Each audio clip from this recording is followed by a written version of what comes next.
Okay, so we're going to start talking about African Americans in World War II.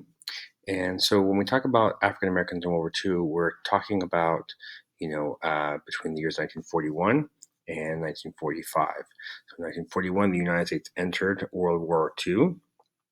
And as a result of that, the U.S. needed to increase their production for war, and they also needed soldiers too.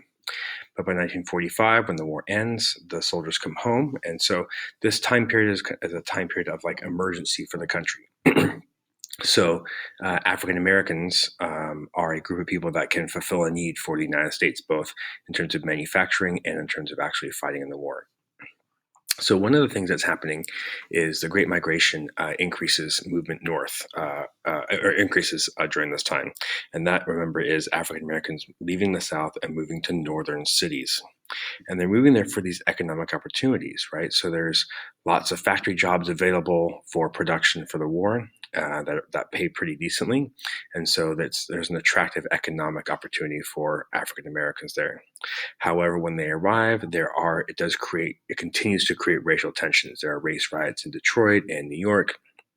So there definitely are, they do face discrimination in the North. So it's not like they leave the South and everything is fine and equality. That's not the case.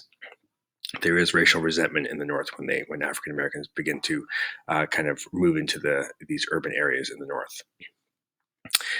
Also, you start to see kind of some more civil rights groups develop. So the Congress of Racial Equality develops during this time. Previously, the major civil rights group was the NAACP, and their methods were more conservative. They used court cases and that sort of thing to try and persuade people to end discrimination. The CORE, the Congress of Racial Equality, they used sit-ins and kind of more activist demonstrations, and they protested segregation. They actually got some restaurants in Washington, D.C. to end their practice of segregation. So there were some smaller victories here on a small scale, but this is going to set the scene for the civil rights movement of the 50s and 60s.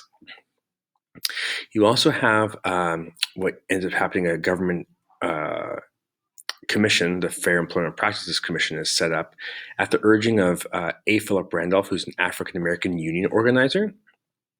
He asked for integration when it comes to government contracts, like basically that the government wouldn't hire any businesses that refused to hire Black workers. FDR wasn't quite willing to go that far at that point, but he did kind of compromise and set up this Fair Employment Practices Commission, which allowed the government to investigate practices of discrimination in businesses with government contracts. So there was some movement and progress for African Americans, not as much as they were seeking, but there was some of that progress. You had African American soldiers as well. There are only two units really trained for combat, though. So most of the African American soldiers were in support roles, doing more menial tasks, much like during the Civil War. But they served under white commanders. The military remained segregated during this time. So you had white units and Black units. And so but as the war went on and things became more not desperate, but more, there was more need. Some of those things started to break down a little bit. African Americans leaders talked about this idea of the double V for victory, which is a slogan that was to symbolize victory over the fascism in Europe against Germany, but also the victory at home over segregation. The idea that soldiers would prove themselves and they'd come home and race relations would improve in America.